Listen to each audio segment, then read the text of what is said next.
In 1966, Time magazine ran a cover story asking, "Is God dead?" The cover reflected the fact that many people had accepted the cultural narrative that God is obsolete, that as science progresses, there's less need for a God to explain the universe. It turns out, though, that the rumors of God's death were premature. In fact, perhaps the best arguments for his existence come from, of all places, science itself. Here's the story. The same year Time featured its now famous headline, the astronomer Carl Sagan announced that there were two necessary criteria for a planet to support life: the right kind of star and a planet the right distance from that star. Given the roughly octillion planets in the universe, that's one followed by 24 zeros, there should have been about septillion planets, that's one followed by 21 zeros, capable of supporting life. With such spectacular odds, scientists were optimistic that the search for extraterrestrial intelligence, known by its initials SETI, an ambitious project launched in the 1960s, was sure to turn up something soon. With a vast radio telescopic network, scientists listened for signals that resembled coded intelligence. But as the years passed, the silence from the universe was deafening. As of 2014, researchers have discovered precisely bupkis, nada, zilch, which is to say zero followed by an infinite number of zeros. What happened? As our knowledge of the universe increased, it became clear that there were, in fact, far more factors necessary for life, let alone intelligent life, than Sagan supposed. His two parameters grew to 10, then 20, and then 50, which meant that the number of potentially life-supporting planets decreased accordingly. The number dropped to a few thousand planets and kept on plummeting. Even SETI proponents acknowledged the problem. Peter Schenkel wrote in a 2006 piece for Skeptical Inquirer, a magazine that strongly affirms atheism, "In light of new findings and insights, we should quietly admit that the early estimates may no longer be tenable."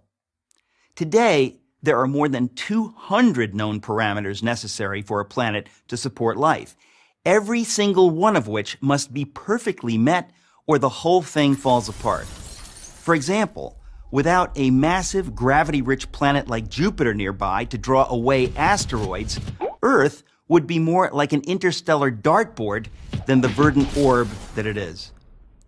Simply put, the odds against life in the universe are astonishing. Yet, here we are, not only existing, but talking about existing. What can account for it? Can every one of those many parameters have been perfectly met by accident? At what point is it fair to admit that it is science itself that suggests that we cannot be the result of random forces? Doesn't assuming that an intelligence created these perfect conditions in fact require far less faith than believing that a life-sustaining Earth just happened to beat the inconceivable odds? But wait, there's more. The fine-tuning necessary for life to exist on a planet is nothing compared with the fine-tuning required for the universe to exist at all.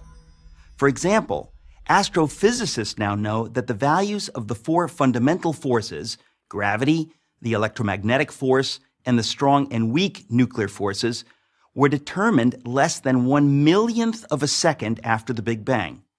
Alter any one of these four values ever so slightly, and the universe as we know it could not exist. For instance, if the ratio between the strong nuclear force and the electromagnetic force had been off by the tiniest fraction of the tiniest inconceivable fraction, then no stars could have formed at all. Multiply that single parameter by all the other necessary conditions, and the odds against the universe existing are so heart-stoppingly astronomical that the notion that it all just happened defies common sense. It would be like tossing a coin and having it come up heads 10 quintillion times in a row. I don't think so. Fred Hoyle, the astronomer who coined the term Big Bang, said that his atheism was greatly shaken by these developments. One of the world's most renowned theoretical physicists, Paul Davies, has said that the appearance of design is overwhelming. Even the late Christopher Hitchens, one of atheism's most aggressive proponents, conceded that without question the fine-tuning argument was the most powerful argument of the other side. Oxford University professor of mathematics, Dr. John Lennox, has said, the more we get to know about our universe, the more the hypothesis that there is a creator gains in credibility as the best explanation of why we are here. The greatest miracle of all time is the universe. It is the miracle of all miracles, one that inescapably points to something or someone beyond itself. I'm Eric Metaxas for Prager University. It's not science, it's a theory of knowledge. And what it says is that science, physical science, atheism is the only real and true outlook for anyone not deceived by fantasy, fiction, or mythology. I mean, for someone who wants to base their beliefs and values upon evidence and argument. Now this is the philosophy that I spoke of. And the earth.